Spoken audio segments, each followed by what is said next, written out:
Halo teman-teman semuanya, kembali lagi di channel Anita Wijaya. Jadi di video kali ini kita mau belajar mengenai penyakit batuk. Nah, apakah semua penyakit batuk itu bisa ditangani dengan suatu medikasi atau pengobatan sendiri? Kondisi-kondisi seperti apa sih di mana seseorang yang sakit batuk itu harus dirujuk ke dokter? Nah, kita akan bahas semuanya di video kali ini. Langsung aja kita masuk ke gejala yang pertama.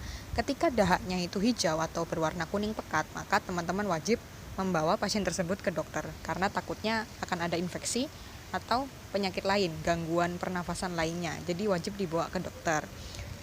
Yang kedua, apabila demamnya lebih dari 38,6 derajat Celcius. Pasti ya kan, kalau orang udah demam tinggi apalagi berhari-hari udah diminumin antipiretik tapi nggak turun-turun, itu berarti ada sesuatu, bukan soalnya kita nggak tahu. Nah, kita harus wajib bawa ke dokter karena dokter lah yang mampu mendiagnosa penyakit tersebut.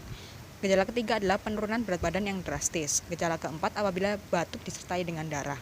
Nah, ini harus diwaspadai karena bahaya banget ya kan, kenapa kok sampai ada darah di situ? Jangan-jangan ada luka di saluran pernafasannya. Kemudian gejala yang berikutnya adalah batuk lebih dari 7 hari. Apalagi kalau misalnya udah minum obat-obatan, medikasi, beli di apotek, tapi tetap nggak ada perubahan apapun. Nggak tambah membaik, tapi justru malah memburuk. Nah, itu wajib dibawa ke dokter. Secara tidak sadar, tanda-tanda dari nomor 1 sampai terakhir ini hampir-hampir mirip sama TBC, ya kan? Untuk teman-teman yang belum tahu TBC itu apa dan obatnya seperti apa, bisa nonton di video saya yang sebelumnya. Nanti saya kasih link di deskripsi di bawah. TBC itu bahaya. Bahayanya apa? Karena dia itu bisa nular. Dan kalau teman-teman lihat, pengobatan TBC itu nggak gampang. Jadi dia itu harus minum banyak obat, multiregimen, dan nggak dalam jangka waktu yang sedikit, tapi selama 6 bulan. Bayangin, dan kalau satu aja nggak diminum atau bolong, itu akan menyebabkan resistensi dan dia harus naik ke regimen selanjutnya. Jadi ini sungguh bahaya banget. Udah dia nularnya cepet, nggak disadari ya kan, melalui droplet atau butiran cairan yang ada di udara tapi nggak kelihatan mata.